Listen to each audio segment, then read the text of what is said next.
Hello and welcome into Tater Talks, the podcast where Tater talks gaming, content creation, sports, pop culture, current events, and whatever the hell we want. I'm your host, Devin, but most of you know me as TaterBoy09. For those of you who don't know this side of me, I'm a variety content creator who streams 4 days a week right here on Twitch and posts videos to YouTube, including this podcast and highlight videos. This week's guest is a friend that I've made over the internet. You've seen him speedrunning retro games and eating all the nastiest kinds of jelly beans live. He is one of the directors of the speedrun event this weekend called Decent Speedies, benefiting the PKD Foundation. Please welcome in WarwickSTL. My friend, welcome in. How are you doing today? I'm pretty good. How about yourself? I'm doing well. It's Wednesday, so we're already at hump day. Hump day. That's right. Let me see here real quick. Getting some word that were a little quiet. Let me turn you up just a little bit more. Already. All right, we got it. A nice little check right here. Yeah, I thought we all had it all checked out, but apparently. Oh no. You know, as soon as you go live, something goes wrong, right? Yeah, and that's what happens with these, these darn mics, that the dynamic mic compared to the powered mics, they just don't have any sound to them. So I got to talk really loud. I can turn it up a little on my side too if you need me to. Just power right through. Just power as loud as you possibly can. Just scream if you have to. There we go. I see. All right, I see movement here on our side. I just want to make sure I don't get any excess sound that are happening. Nope, you're good. And you sound good now, so I think we're doing pretty well. So anyways, welcome in. Appreciate you coming through. Hey, I appreciate you having me. Yeah, absolutely. Seems like it's been long overdue that we've been bound to actually have a phone call where we talk with each other. Right, and we got to do it live on the internet first, huh? That's right. Say we've only talked. Gotta know. Yeah, we've talked multiple times, whether you're in my chat or I'm in your chat when we're here on Twitch, but we've never actually had a conversation where we're talking like voice to voice. So yeah, usually I'm just clipping awkward moments and not putting any context to them. That's right. Yes, and it's my fault for saying things that are weird like that. But hey, yeah, that's hopefully somebody hits the follow button at some point. That's right. That's the fun part about streaming is you can just say whatever you want, and then who knows what'll happen from there. Yeah, there's certain points that you got to stop that, but most of the time it's gonna be okay. That's right. That's how you get conversations going. That's how you get viral, right? Right. Yep. You just got to try to get as many clicks as possible, or at least that's what it's all about. That is. Yep. That's exactly all it's about. No, I'm also just messing. Yes, welcome in. This is the 5th episode, so we're almost there. I read something online recently that said most podcasts last 7 episodes. You don't get past that. So, hey, we're running pretty close. As soon as we get to 8, I think we've already made it then. So, hey, there you go. That's the goal, right? 8 is the magic number. That's right. Let's get a little better than the average. That's right. Do want to remind everybody, this podcast is streamed live on twitch.tv/taterboy09. So be sure to follow the channel so you know when the show goes live. Be sure to like this video and subscribe to the YouTube channel if you're watching this on YouTube. We do this weekly uploads, on Thursday morning. So this will be live by tomorrow morning. So, not putting yourself in the pressure zone, are you at all? Nope. Well, saying that's what I was when I initially started this. I was like, well, okay. So if I do it on Tuesday, if I stream it on Tuesday, and then Wednesday I can put out on the podcast platforms like Spotify and all that stuff. Right. And then by Thursday morning I should be able to put it on, YouTube or wherever it needs to be, and get everything out basically Thursday morning. This is my consistency right here. Yeah. And it is what it is that we're doing it tonight. It does not bother me at all. But yes, as soon as this gets done, I'm instantly going in and doing everything that I need to do to make sure that happens tomorrow. I mean, it's a good thing that you put yourself on a set schedule like that. And I think that's something that we're eventually going to hit. But putting yourself on this is when it comes out. Not only does it help your community, but it also helps you actually remain loyal to yourself as far as getting it done. That's your motivation. That's what you need to do. So I think that's good that you got that. Yep, the consistency is a key. And it's kind of one of those things that people don't always see. And this is kind of just like when you're new to a Twitch channel, or if you're new to starting streaming or something like that. Nobody really tells you how important consistency is, or setting a schedule, or making sure that you're where you need to be at the right time. And there's a lot of intricacies that come with actually start trying to build a Twitch channel, but that, in my opinion, is one of the first starters, at least. Yeah, everybody thinks that it's all about going live whenever you possibly can and getting those hours in, and you'll actually find eventually over time that less is more. So it's kind of interesting. You get your schedule going, and you basically turn yourself into kind of a TV show where you have your set schedule and you have your set time, and you even got your little starting screen and your little sax music, and everybody knows, hey, it's time for the Tater Talks, and so. And not even with that, so I'll just be completely straightforward. The sexy sax song that starts at the beginning of this stream right here really gets me going. It really gets me ready to How just can you not be ready after that. Like, that sax goes in, and I'm just like, I'm ready for anything in the possible world that can come forward right now. It's such a good song, and like I said earlier in the chat there, it's royalty free, so it's something that doesn't get muted on the VODs when we have the stream, going the next day or anything like that, or any of the clips that may have occurred from that. Perfect. Everybody wants to hear that. They'll tune into the clip just to hear that. That's right. It's so good. Yeah, and it's kind of funny that we'll talk about it a little bit later with all of the DMCA stuff that's going on with Twitch right now. What a fun conversation that's gonna be. Yeah, I can't wait. I know we're gonna have to get all worked up and stuff about it. First and foremost, so let's talk about the charity event that's running this weekend. It's called Decent Speedies, and this will be actually the second event that is occurring. Last one was really successful. And what were the exact dates on the first one? I don't remember that. So it was actually the date that we don't hear all that often. It was February 29th, and it went all the way until, or wait, was it on? It was on February 29th. Yeah, Pretty sure and then it was. all the way to March 1st. Yeah. Yep. I'm looking at a calendar here, and it's giving me the wrong information. But yeah, hit the February 29th all the way into the next month, and we wound up going 24 hours that weekend. And this time around, we're actually putting it out to 36 hours. So it's gonna be quite a adventure, I will say. But Adventure it was to say really the least. Yeah, we wound up raising money for Extra Life. More specifically, we raised money for the Texas Children's Hospital, which I found out kind of close to the event that is where Extra Life started at, was this specific hospital.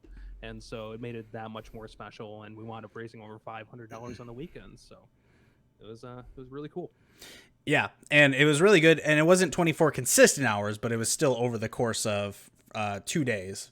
So let's say, for example, not that we're gonna give you any bad rep on anything for comparison's sake, but there are some other speedrun events like GDQ, which is probably the biggest one, which is called Games Done Quick, that goes through all the night, and those are like week-long events. So this one is, so if you think of what GDQ is, think of what Decent Speedies is, and maybe we'll have to discuss that a little bit as it comes through, but it was really, really, really good event. I was actually in the first one. I speedran. So yeah, I guess we should take a step back here. So what it is a speedrun event. So what we did, or what you did, I guess you should say, was you handpicked people who submitted speedruns for the entirety of the charity, and set out a schedule and all that stuff like that. And really, we had a huge variety of games that were there. Yeah, absolutely. It was a quite the variety. Yeah. So basically, it ranged from games on the Super Nintendo to games that just came out a few months ago. Yeah, and not only big releases, but as well as indie games and just games that no one has ever heard of before. And I think that it's a great way to kind of draw some attention to speed running. And we had easy speed runs as well as insanely difficult glitch speed runs. So kind of the wide spectrum of everything. And I think that it was really good to give kind of an idea to people that may be new to speedrunning, that kind of sees the event and they go, oh, this is something I could do. Right. And it's really, the speedrunning, I think, can sometimes get a bad I wouldn't say necessarily bad rep, but some of the things, like for me personally, before I even started speedrunning a game was, well, you're not playing it as the devs intended to, right? So, but that's kind of, and at least for my sake in general, the game that I ran was Resident Evil 4, which is a game that I have probably over 1,500 hours into, prior to even getting it on Steam, like the Steam port or whatever. So for me, it was a next step to, basically a next difficulty for the game. So I think that some people will sit there and say, well, you're not really playing the game like it's supposed to be, but that's not really true. You're actually breaking the game and making it, in my opinion, now better than what the devs intended. Yeah, and I mean that's why we have categories. That's why we have glitchless and major glitches, and it's so that you can run that linear as devs meant for it to be played and continue to run the whole event or run the whole game, or you can break it completely and get yourself into a credit warp 15 seconds into the game. Because and the thing that you have to step back and remember, and this kind of happened with a newer game that I'm playing as well, is that I kind of got a little salty, admittedly, about the game not being a linear route anymore. And I'm like, oh man, somebody found a glitch in it. Now the run drops by 14 minutes in a 50-minute run. How am I gonna? And then I realized people find these glitches. People will exploit this game, and it's incredible when you step back and think about how people have actually realized that this is how the game works and this is how I can manipulate it, and I can do this series of button presses and it will cause this result. It's incredible. Yeah, really underrated, and it really is a skill. It really is, like, going in and you're spending time in a game. How would you say, now you run a few games, but I would say the most, in my opinion, most popular game that you're famous for, what I would say is the Friday the 13th, the original or maybe it's the original, I'm not sure. No, no. I also play a Commodore 64 version that came out That's a what couple it is. years Yeah. beforehand. But what's weird about it is that you hear Commodore 64 and then you hear Nintendo and you expect it to be like a 3,600-year difference between the two, and then you realize that it was only like a 2-year difference between the release of the games.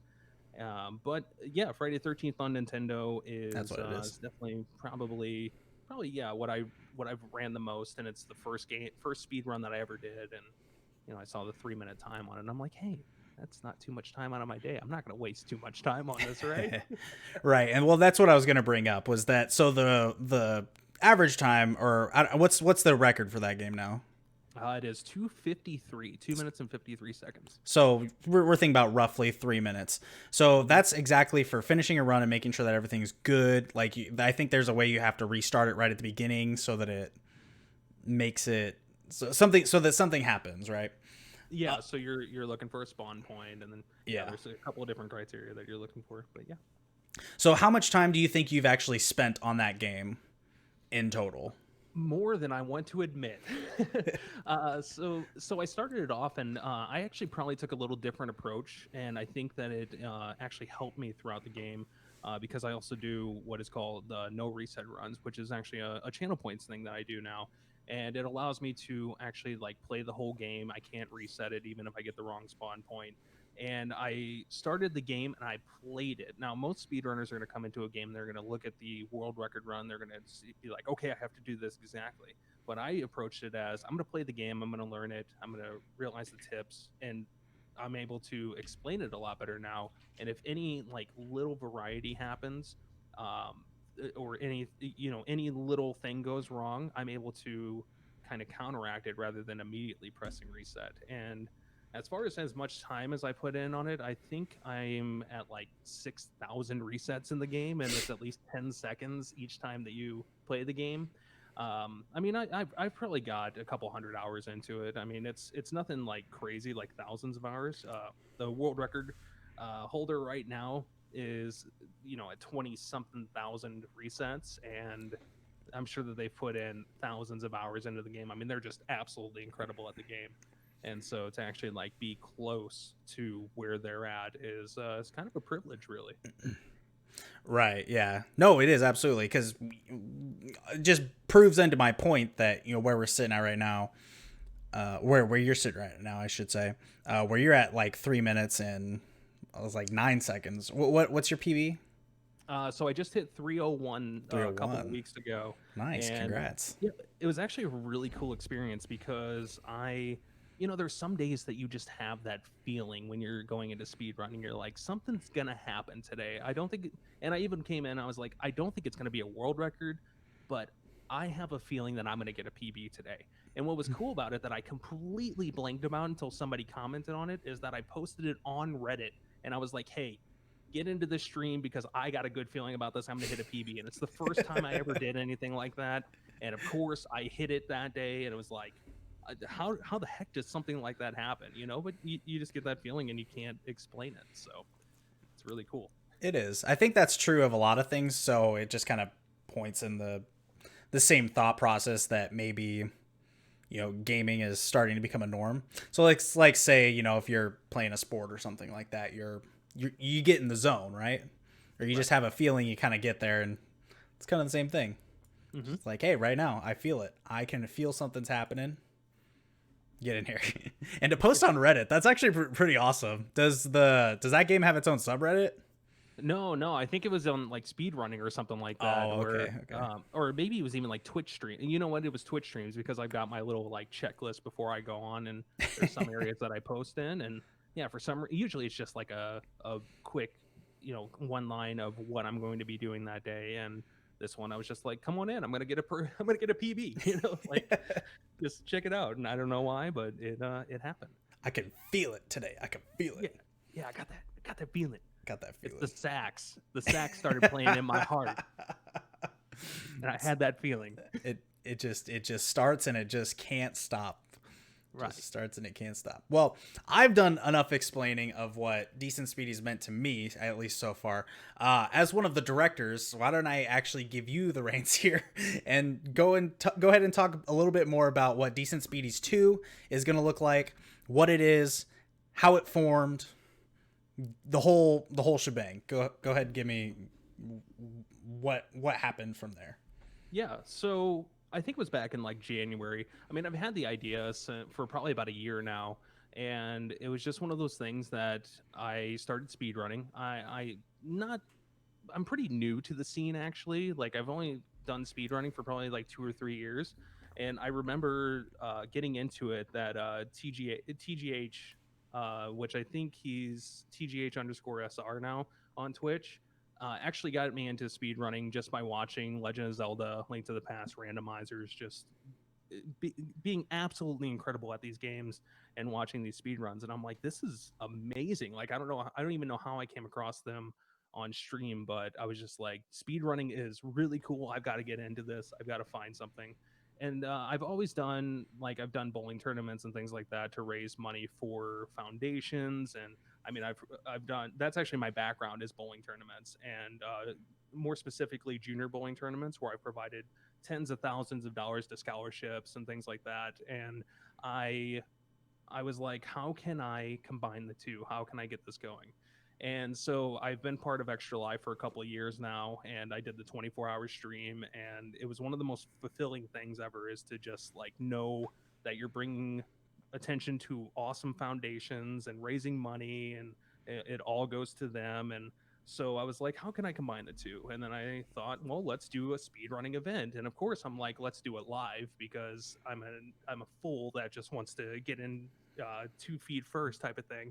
And I was like, you know what, let's do it online. And so we came up with the idea, and in January I was like, well, here we go. Here's Decent Speedies, and we're gonna do this this event. And I was talking with Radio Optimism, and we kind of came up with it back and forth and came up with a general outline of what we can do and put it out there. And next thing we know, we were thinking that we were going to have to run the full 20. It actually started off as 12 hours. It was 8 a.m. to 8 p.m. on that Saturday.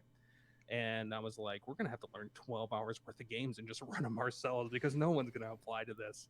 And all of a sudden it started getting some traction. We started getting some submissions, and we were like, oh my gosh, this is really happening. Like how is our first event actually going to be like, I mean, we had like $8 in a month before the event, and we were like, this is great, we got $8 towards, extra life, this is so cool. And then it started rolling in a little bit more and more submissions, and we had to go through the whole process.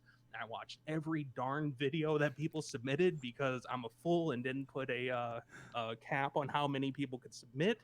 And so like 4 weeks of my life was just like watching videos the whole time, and I'm just like, this is so cool, the variety of games. And we just came up with an event and had 24 hours worth, and next thing you know, the event happened, and we look back on it, we were like, that was amazing. Like, that was such a cool event. And so we decided that we wanted to do more, and initially it was going to be an every 6-month type of thing. And they were like, you know what, we can do 4 months, so let's just announce it tonight, 4 months. And so I think it's going to be a 3-time-a-year thing. It seems like it's going to be October for the next one, which I'm excited about for that, because it could be a Halloween type of thing. But, not getting ahead of ourselves, but it's just one of those things that you can just tell, because the whole intention of the whole thing is just to have fun. We call it decent speedies. Why? The tagline is, you don't have to be the best, you just have to be decent. And I think that a lot of speedrunning competitions out there, they're looking for the absolute best of the best. And it's like, it doesn't have to be that way, because the best of the best might not be the absolute best for your marathon. So just bring some people in and just have a good time with it, and bring focus to awesome organizations that are just doing great things out there. And that's kind of the whole point of the whole event. It's definitely a surreal moment. I remember talking with you about it when you finally posted it, because when you put out the submissions for Decent Speedies, I was like, oh, well, I'm kind of a speedrunner. I just started running Resident Evil 4, so I was like, sure, I'll put in there. And I was the first one. And then I remember looking back days later, and you're like, oh yeah, just kind of like you said, like, oh yeah, I don't know if people are gonna put in or anything like that, so we got to learn some speed runs ourselves, you and the other director, Radio Optimism. And then I remember looking back a few days later, and you're like, and there was like lines and lines of submissions already. So yeah, just scrolling down, and we're like, what the heck do we get ourselves into? But it's got to be surreal though, right? Because you're sitting there and you're not I mean, maybe you weren't expecting obviously that much of a return, but you're sitting there and you finally open that submission list, and boom, there's a bunch. And I mean, how did that feel for seeing that for the first time? I think throughout the years, I've kind of gotten to the point where I've learned, because I've had a lot of ideas like this that have not gone as well. And so the big thing that I try and focus on is set expectations low and be happy with literally any kind of response. And so, I mean, just to get that first submission just was amazing, but to get a whole bunch of them, it's an incredible thing. And just the community that has grown out of it, the Discord, it's the first thing that I've done that has been like self-sufficient, where I feel like I don't have to lead the conversation. I don't have to continue on and just be like, oh guys, talk about this. Like, I come back into the Discord and it's got hundreds of messages, and I'm like, this is cool, like, this is great. It makes me feel really good. But the most important thing out of it, like I said, is just to get that focus on all these organizations. Like, we're working with the PKD Foundation this time around. It's the first time they've done anything that we know of that's online, and they're thrilled about it. But the thing is that it's very personal to radio, and so that's the reason why we chose it. And a lot of people haven't heard of PKD, polycystic kidney disease, and so we want to bring focus to that. And so I think that this is kind of the avenue for that. And if we get one person, if we get an average of one viewer, you know what, we win. That's one person that knows more about PKD and had a great time. So it's an opportunity. Yes. Well, I can guarantee with at least staff alone, we'll get more than one. But yes. Yeah. Like but I said, you've already expectations low. Well, yeah, you're not wrong. And yeah, no, I think that's absolutely great. And, we have some really good. Man, I've completely blanked on what I was going to say. We have some really good staff members that are here that work with you, and myself included. Shout out to Taru in the chat. I don't think I saw Dry was in there, I believe. We got Paul. We got Double. The first event we had a few more staff members in. But that's right. Yeah. Paul Saltine, Double.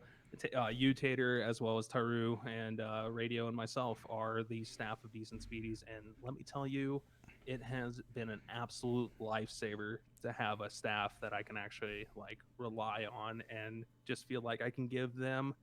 I didn't call you Duck. Yeah, I did not call him. I call him Taru. Terry. And it has just been absolutely amazing to have that kind of support as well, because that's kind of something that I didn't have before in the past, is just a team. I've always been with my treks, I've always been a one person team. So like I said, with the bowling streams and all that, I had a team before, and I just didn't feel like I could really rely on them all that much. I couldn't just let go, because I've gotten screwed in the past by doing that. And so it hasn't been once, it hasn't been twice, it has been a lot of times. And so it's hard for me to kind of put that trust in. But then the staff was just incredible in the first event, and I'm just like, I might actually have a group of people that I can trust with this, and I would 100% trust anyone on the staff to run this event completely. Well, let me tell you from the other side that it's definitely good to have a director who is ready to do whatever needs to be done, make sure we do it the right way. So, from staff to you and to Radio. Yeah, and get to sit in front of a computer for 24 hours straight. Right, yeah, that's what I will be doing this weekend is we'll be sitting here. We'll be in the Discords and in the chats and all that good stuff. So you can follow, by the way, Decent Speedies on Twitch. So it's twitch.tv/Decent Speedies, right? Yep. Okay, good. Should have had this all written down before. I swear, like 20 minutes before stream, I was like, I don't even have an intro written. So let's get this rolling, okay? Yeah, and I didn't even think about it. I thought about it later that Speedies isn't even a word. Let's not talk about what we found out it means, but yeah, it's kind of fun. I always thought it'd be Decent Speedies, you know, that's going to be a good thing. But yeah, I didn't realize that it's not really a common word. So yeah, don't Urban Dictionary that, people. I don't know. Yeah, take the good with the bad, I guess. I don't remember what it was, so I'm not going to look it up either. But yeah, and Duck doesn't have to put it in chat either. So. Yeah, I don't know about the whole Twitch TOS thing nowadays. Maybe you don't put it in there just in case. yeah, you never know nowadays.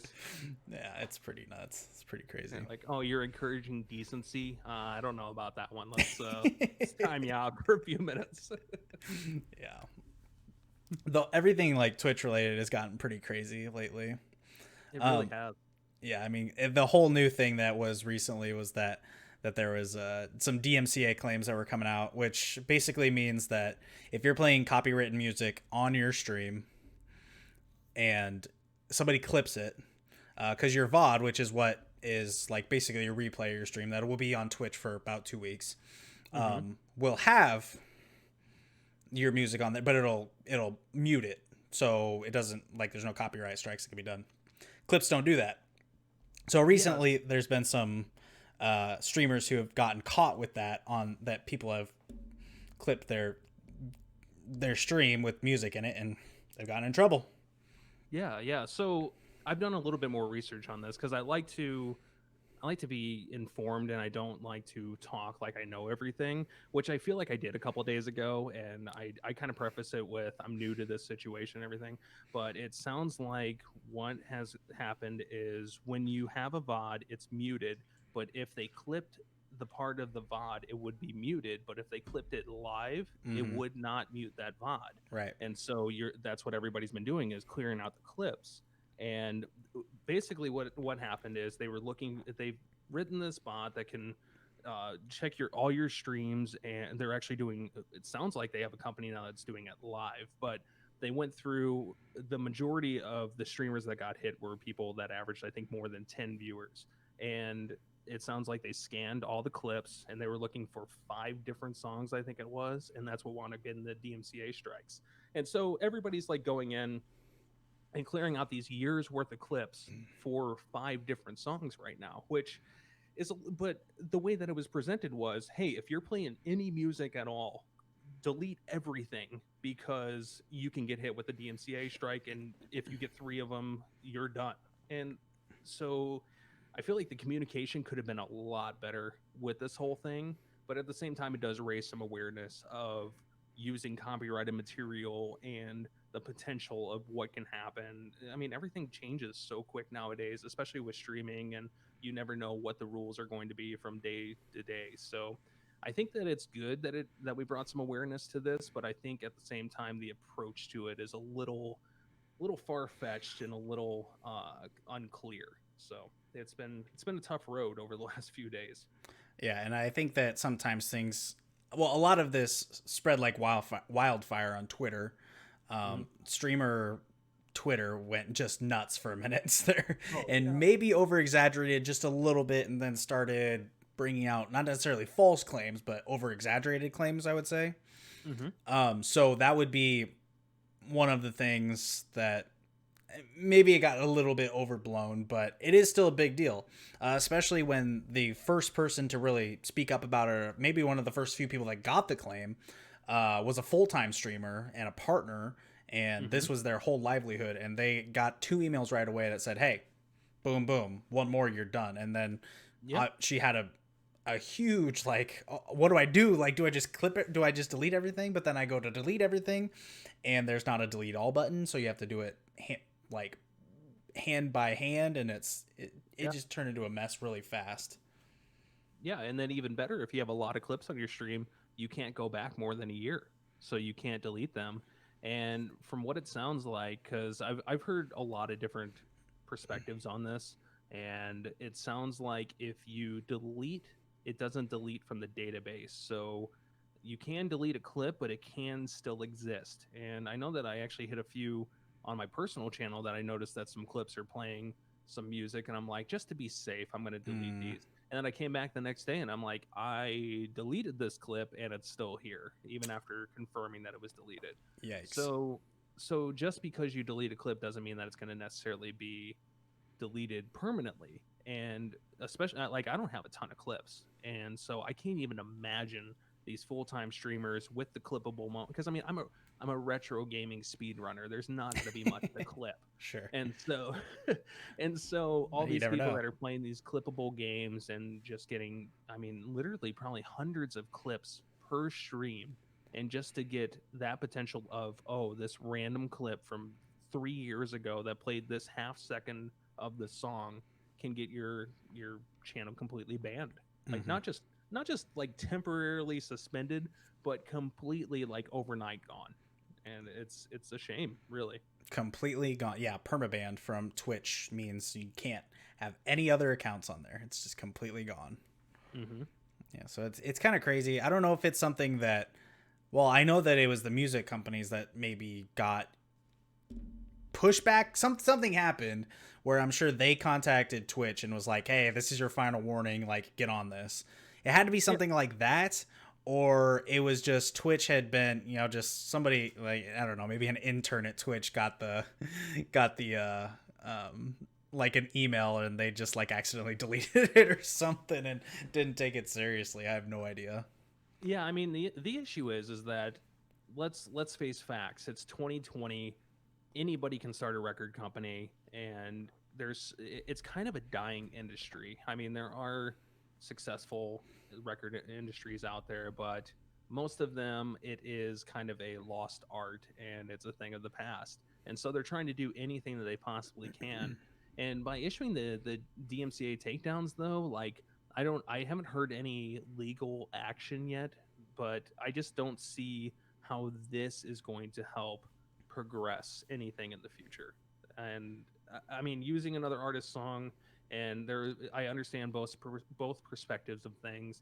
And being an artist myself, majority of the art, well, I don't want to speak for all artists out there, but personally speaking, I know I personally put up my band's because I mean, yeah, way long ago, I was part of a band that was signed to a label, and we did touring and all that fun stuff, and we literally put back when torrents were huge, we put the CDs up and we were like, share them out. We would host the torrents and be like, let anybody listen to it, because that's the thing is that especially even back then, even what was it, 12 years ago now, it wasn't about because that's when streaming of music started happening, and you don't make any money off of that. You want people to listen, and you want people to book you for shows and sell the merch, and that's where the money is. So it was already a dying art 10, 12 years ago. So here in 2020, it's kind of a crapshoot to kind of do it the approach that they are. But here we are. We're gonna see what happens.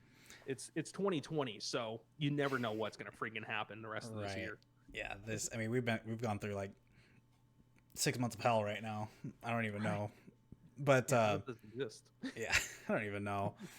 But it's like when it comes to like playing the music and stuff like that, there are all. It wasn't necessarily about the money, from what I understood, from what I read. I guess I should say, it was like, how YouTube has a thing where you can just get demonetized for any clip or for any music that you have in there because it's you don't want to get a copyright strike or anything like that. Yeah, it's not a strike, it's a claim. Yeah, a copyright claim. Right, copyright claim. Yeah. So you can just be demonetized for that particular video that you played it in. Well, it's that unique situation of Twitch and live streaming that comes with, well, we can't, maybe they could go back every day to see what, or every time you stream, they could be like, all right, well, hey, you played music on here, so any ad revenue that you had that day is kaput, right? Sure, keep the subs, keep the donos, keep the bits, whatever. But any ad money that you got on that, done. You can't have that. But enjoy your 12 cents for your 10,000 viewers. Yeah, well, let me tell you a little inside track here on running Twitch ads. No, that's what it is. That's not really. I don't know if that's against TOS. I don't remember what it is, but but yeah, I mean, you have a good point that you can kind of go back, and especially with them doing the live, what is it called, live monitoring of all the streams now. If you play something like that, if you play a copyrighted material, I think that could be a solution in the future. It's almost like the Amazon streaming Amazon, as the watch parties that they have on Twitch now. You can't get subs, you can't get donations, the VOD's deleted. There's a solution like that out there, and I'm sure, hopefully they come up with something like that. I hope that it's just not this is what's going to happen, it's not our problem, it's your problem type of thing, especially with the partners and all that. You hope that Twitch has your back a little more than that. Yeah, absolutely. Yeah, I don't know. It's going to be a hurdle, but also it seems like every once a year this gets brought up. I remember some of the other people that I watch were talking about this and were like, hey, this gets brought up at least once a year, and it's a big deal once a year, and then it's going to be done with. So hopefully it's just going to be nothing too much changes, because like I was telling you, I don't think that the Twitch TOS changed. I think they were just implementing it again. Yeah, it was because this new script or the new scanner emerged, and they're able to figure out about it. I'm just shocked that Twitch, being an Amazon company that has, I mean, you know well, because I give you crap about using this every month, that Amazon has their own music streaming service. They have Amazon Music. So how does Amazon not see a solution to where you can use Amazon Music and pay for it and play the music that is on Amazon Music? There's a solution out there. There's something that can kind of create a happy medium between streamers and Twitch and all the record labels. I mean, they get their money, you get your stream and your livelihood in some cases, and I feel like that is something that is going to be some effort. And yeah, like you said, it comes up at least once a year, but there hasn't been any kind of solution. It just kind of is here, and it's crazy for 3 weeks, and then it just fades away until the next time it rolls around. Yep, exactly. So yeah, hopefully it's just something that kind of popped up and then it's brought back. But yeah, I mean, there's got to be something. Maybe there is something that's in the works right now, but they had to pump these strikes through. I mean, these copyright strikes through. I mean, that's basically what they are.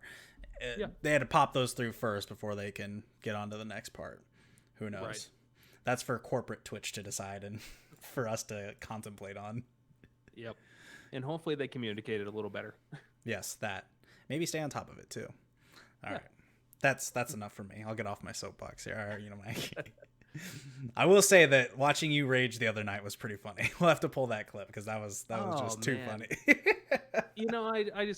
I had a realization during stream, and I try to always keep it positive, but being, like I said, being in the position before of being an artist and just knowing that sometimes voice is taken away by the label that they are represented by.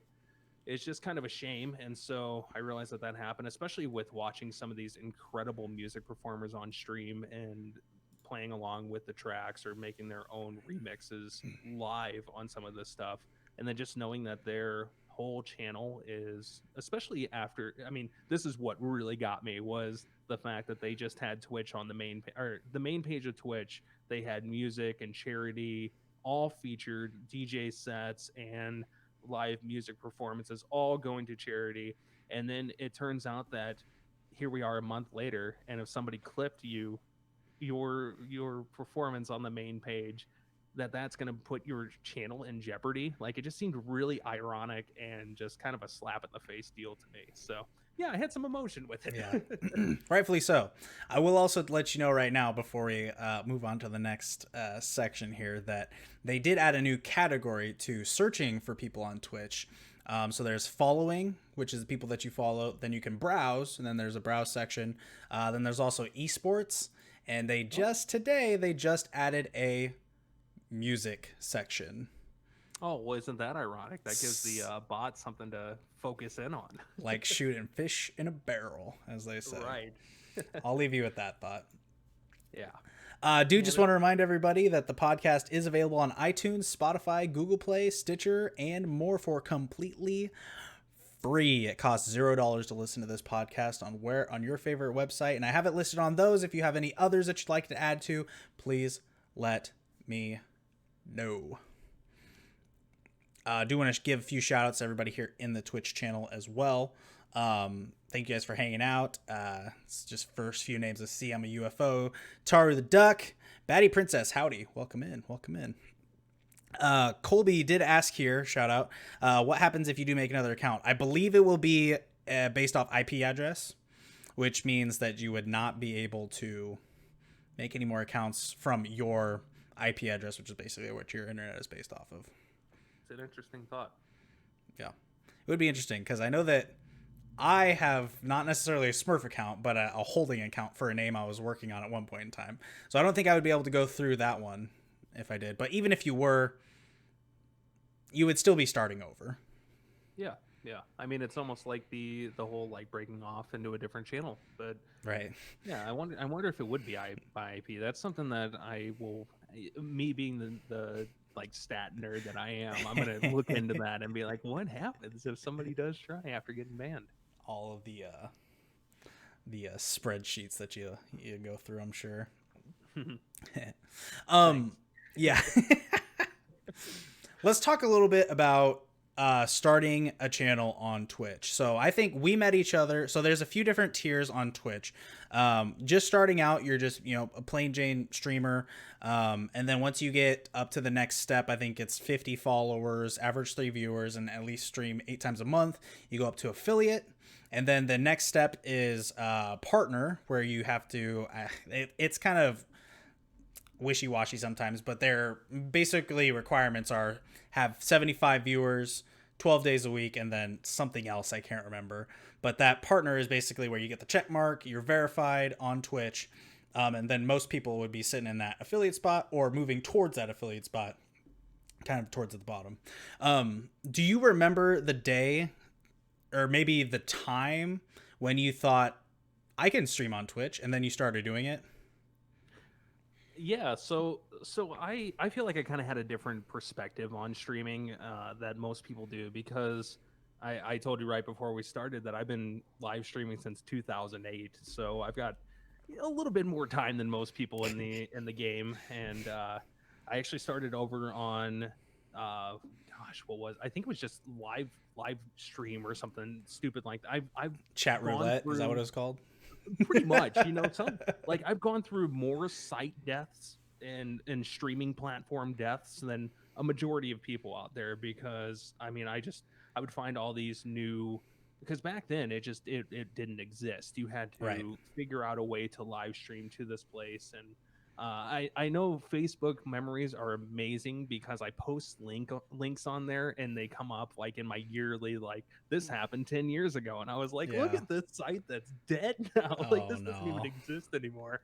And so I actually, I think it was like 6 months before my first live stream, I knew at that point kind of the checklists that I needed to go through before I started, and so I wanted a lot of things in place. I did so much testing, and I actually recently found recordings that I did because I record every stream that I do, and so once I moved to OBS, I actually started recording, and my first stream wasn't until September, and I found recordings from June of just like Oh, overlays that jeez. I've made and just sound checks and camera angles and all this random crap. So I all that to say that thankfully I kind of had the everything in place. I had the social medias, I had the promotion, I kind of did my research on all that.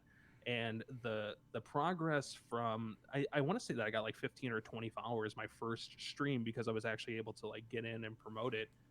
But damn, was that last like 3 followers? So I have a really cool story about my 50 follower, but I'll talk about that soon. But yeah, I mean, as far as like getting a channel started, I kind of came out with some stuff. I mean, I hope it's cool that I promote the YouTube a little bit, but Absolutely. like recently I've started coming out with some videos that are kind of, because that's what I like to do. I like to help people out. I like to lend an ear. If you have an issue, I want to figure it out, because not only could I know the answer, but I don't have, like, people that know me know that I have very few secrets. Like I love to tell people stuff.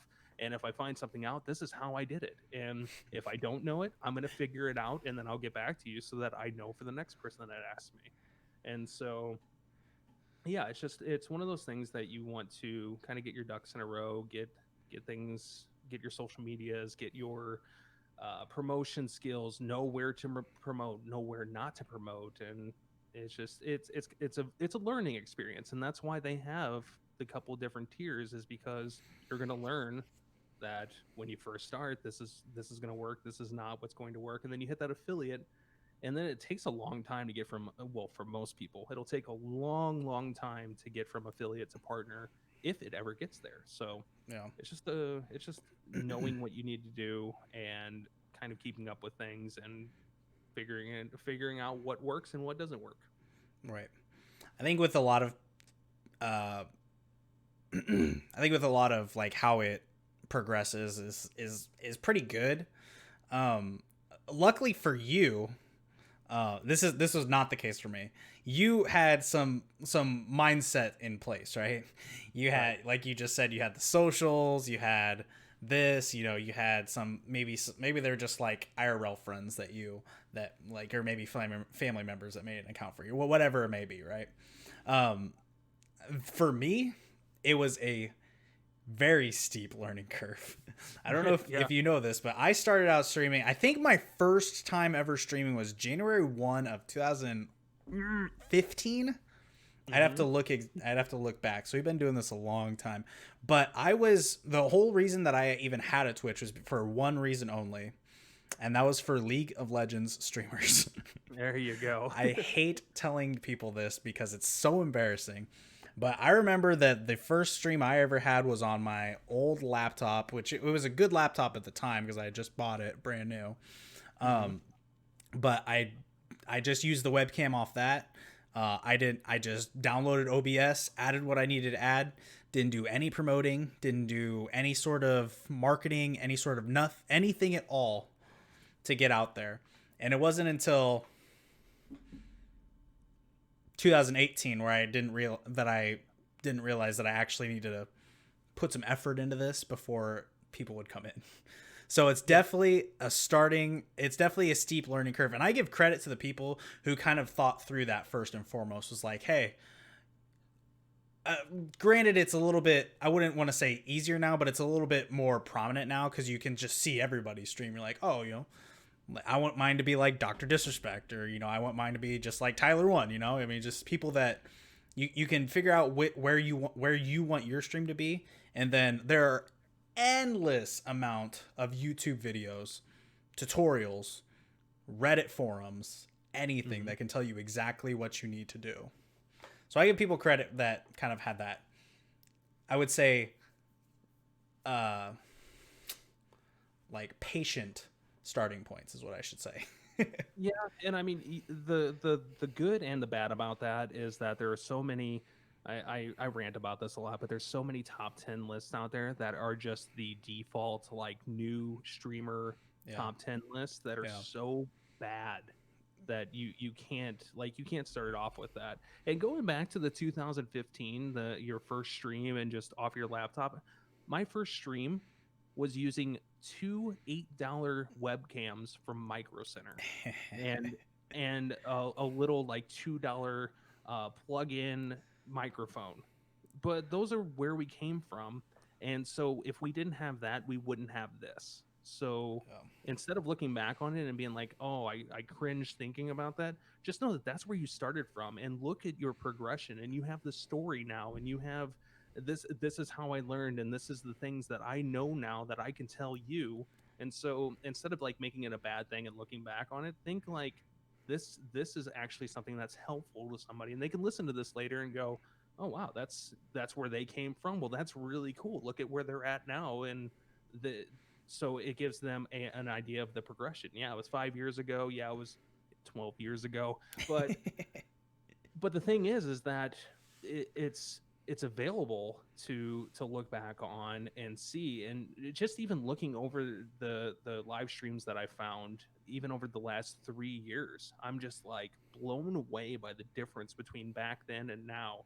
I mean, I wore the yellow the yellow glasses, the blue light filters in Oh my no. first stream out there on Twitch. It's Oh actually no. uploaded to my channel for some reason. I think I actually like uploaded it at first because I didn't have VODs available, which is something that they don't tell you about, and it's automatically unchecked by default, which I think is bad because you want VODs. You know, you want people to be able to discover you. And Definitely. so I've got those. I had the green screen up. I was shocked by that I actually had that going in my first stream. But yeah, just looking back on that, like that's where we came from. And so I feel like that gives you a little bit more credit than the people that come out immediately with the super amazing professional equipment and the green screens and the lights and the flashing lights and the neons and all that. Like, just knowing that you came from something and you progressed gives a little bit more connection of a majority of the audience out there, especially the new streamers that come in. And so you get a little bit more credit with them. Yeah. And I definitely don't give like any discredit to what my streams used to be. I would more give the discredit to my lack of preparedness. The first thing I did as soon as I started streaming, I was like, get a PayPal, put in my donate button, Give me money. Yeah, give me, why isn't the money coming in, And then it was just, I would say it was kind of a harsh reality, but it was a good reality in that sense, because now, we're sitting here today with, I struggled to get 50 followers, which a lot of people do. It Taru in the chat said starting off is hell for some people, sadly, and it really is. It is really tough. There's some really talented people out there that can't hit that 50 follower mark just because we're met a bunch of things that could have possibly be a part of that. Who knows, right? Right. But it is really, really difficult to hit that first 50 follower mark, and then once you get there, you're like, okay, next step. Now you can build off that. Yeah. And the next step is so far away from affiliate too. Like, it's just completely different ball games. And I mean, so I'll kind of go into my whole like how I got affiliate thing, which I just had to delete a whole bunch of clips from this one stream. Aww. So I sat at, because my old follower alert used to be Uncle Crackers follow me, and so like that's a popular song that they're gonna scan eventually. So I got to get rid of all of these. Right.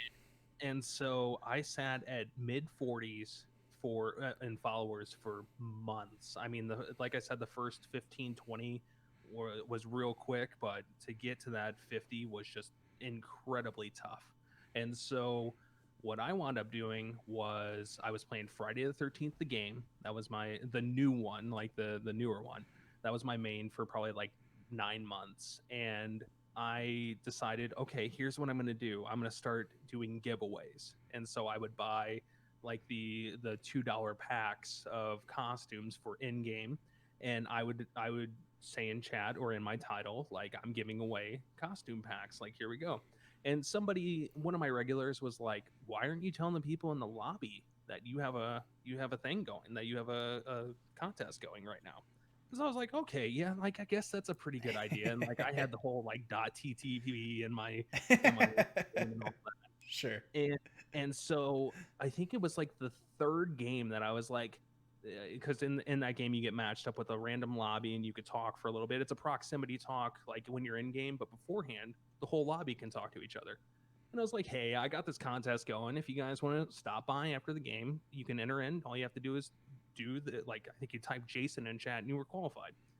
And it turned out that somebody in my game was a YouTube streamer with over 1 million subs.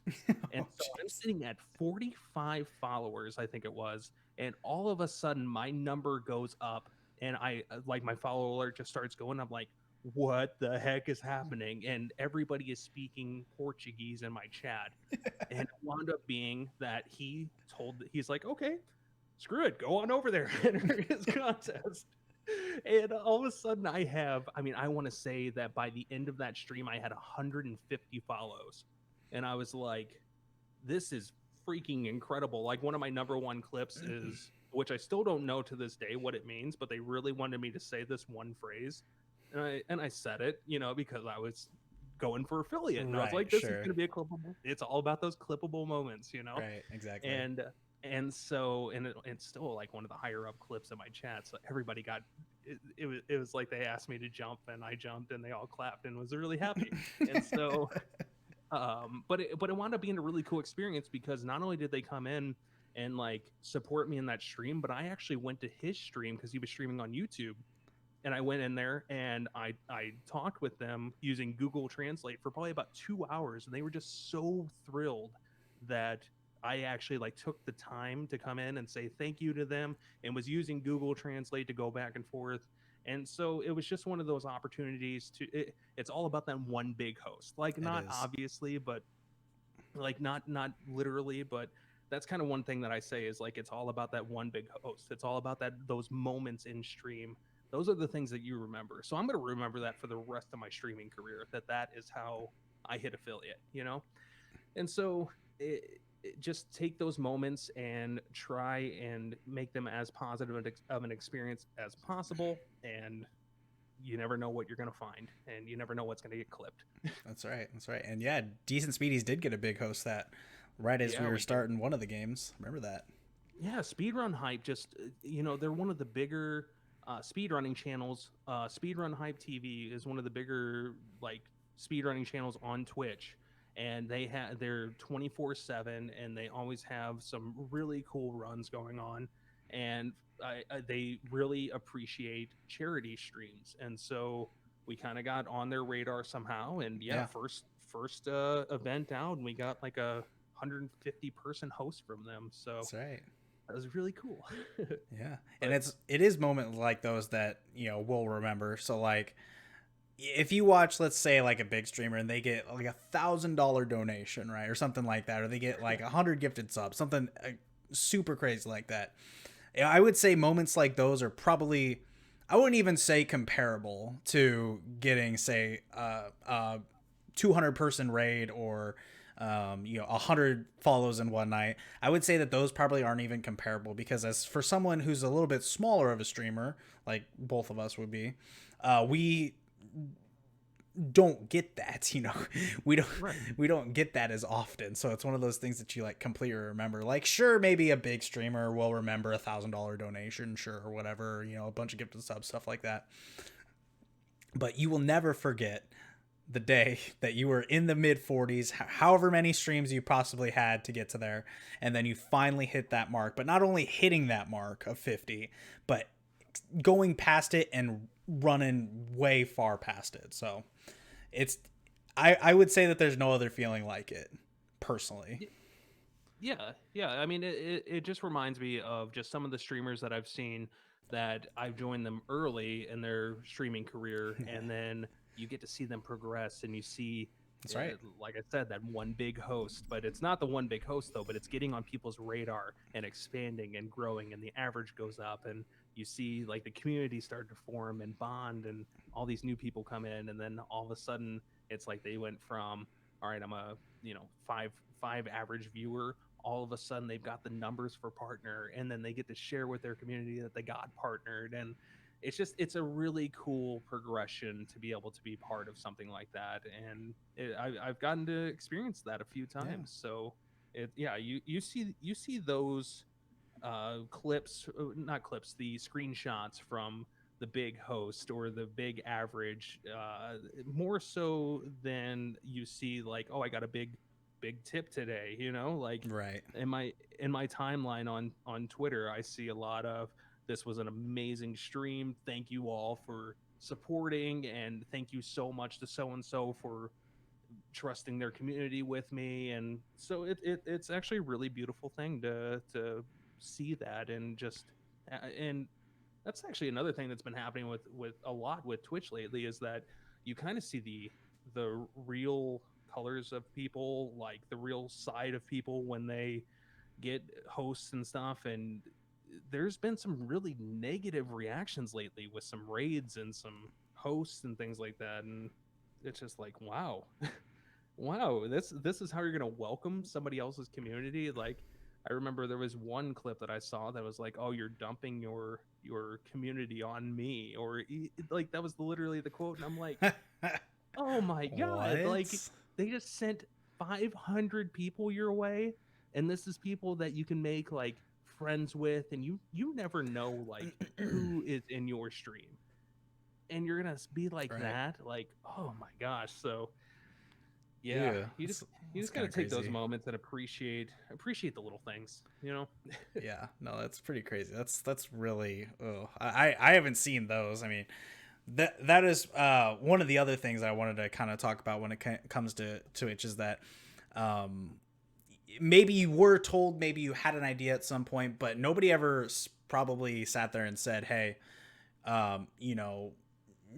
you're gonna make friends with these people. Like, you're gonna be you're gonna, people that come into your stream not only are gonna be that, will eventually, as long as you continue to have conversations with them, being decent people to them, they're gonna become your friends. Like, you want to treat your friends as, and as like your community, and then not only help, not only become friends with them, but then like also help them when they stream, or, pass off the community love, all this stuff. And that was one of, like I was talking about earlier, how things that I never even thought about when I started streaming was how I could potentially have my own community, own like people that we talk to, and then beyond that become my friends. I mean, right here, for example.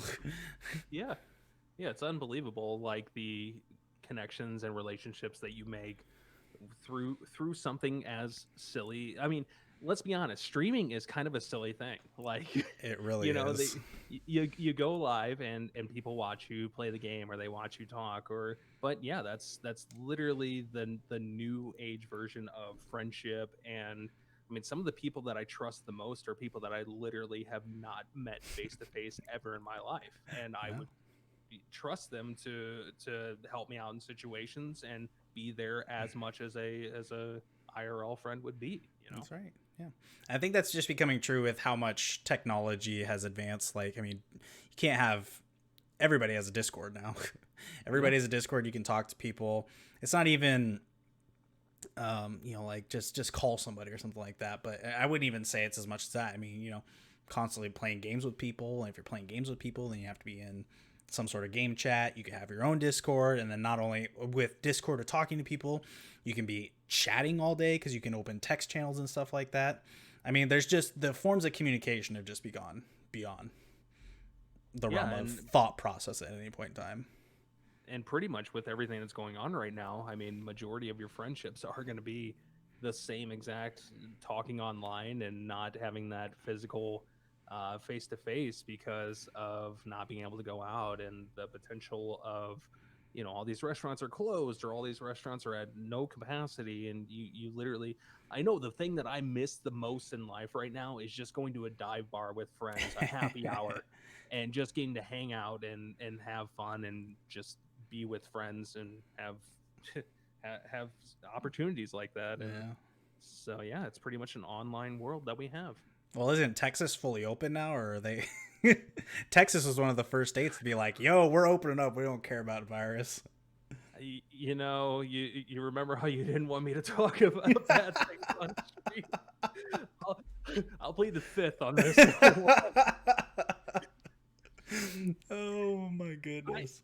I will kind of share my whole opinion on this thing with a quick summary of it, in that I'm 35. Like, a lot of people don't realize that I'm a little bit older, but obviously with the 2008 starting streaming and everything, you kind of had to pick up on that a little bit. And so I'm kind of at that age range that I've got to worry a little bit about getting COVID, and the thing is that with work, with these public areas being closed and then starting to open up again, especially here in Texas, like, the thing is that I want to wait a little bit longer. Like, I've been telling everybody, I want to wait a little bit longer until the cure for getting over it is hope your body is good enough to survive this.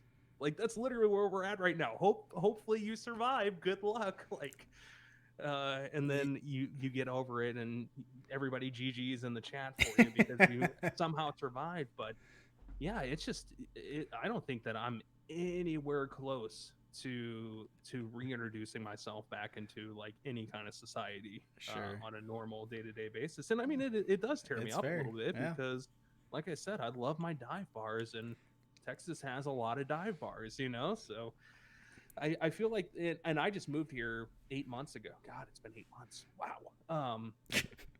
But I've been here 8 months, and 4 of them have been indoors, not being able to explore it all. So it's kind of like, I don't know, what is it? Soured the experience a little bit, because I can't go out. I can't go to my dive bars.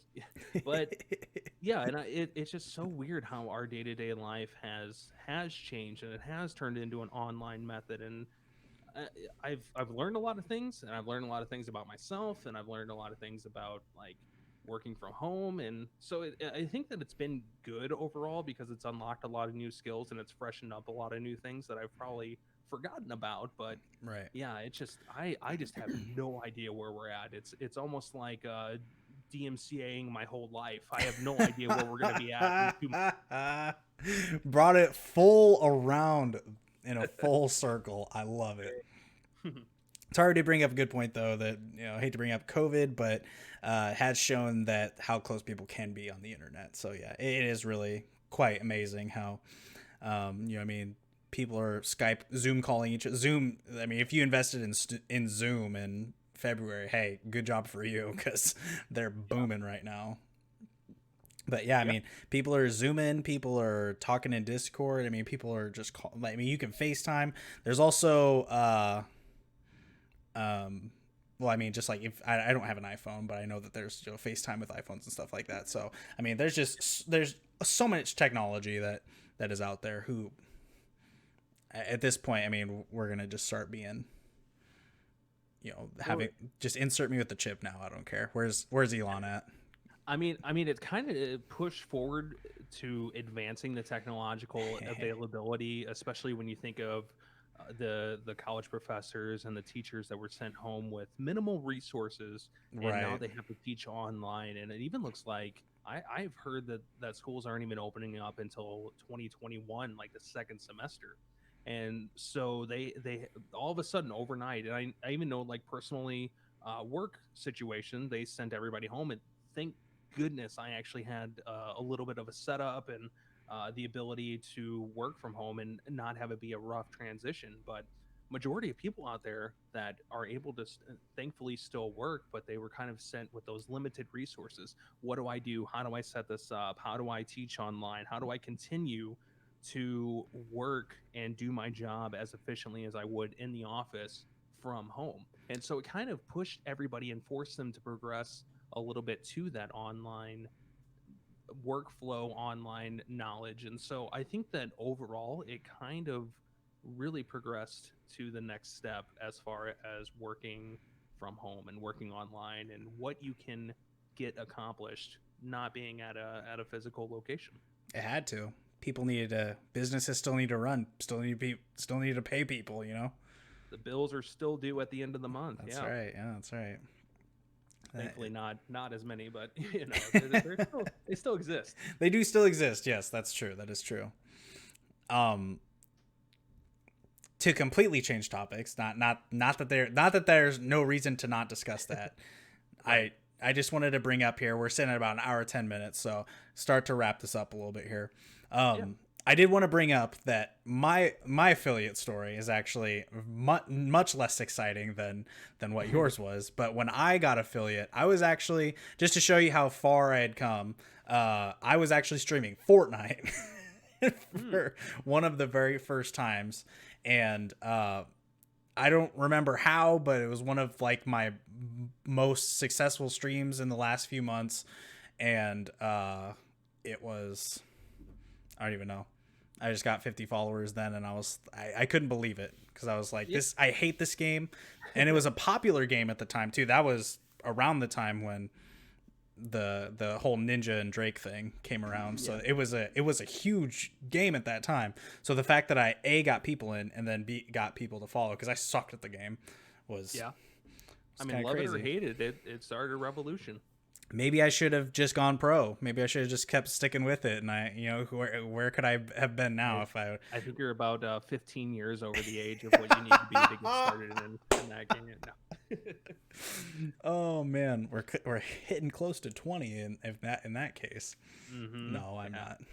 I just had my birthday on Monday. It's one of my birthday was. Happy belated birthday. I know we celebrated a little bit on Sunday, but we did, yeah. It was fun. I had intentions, so I did like a 3-hour stream, and then I was like, oh no, I'll be back, I promise, I'll be back. And then I sat down and had some dinner and stuff, and I was like, I'm not coming back.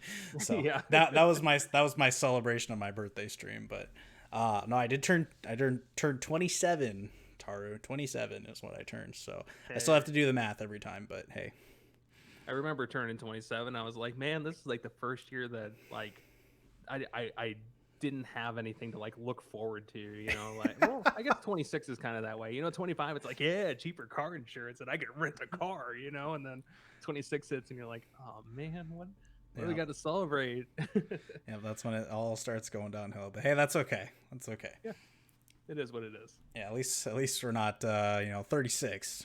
We're not quite there yet. yeah.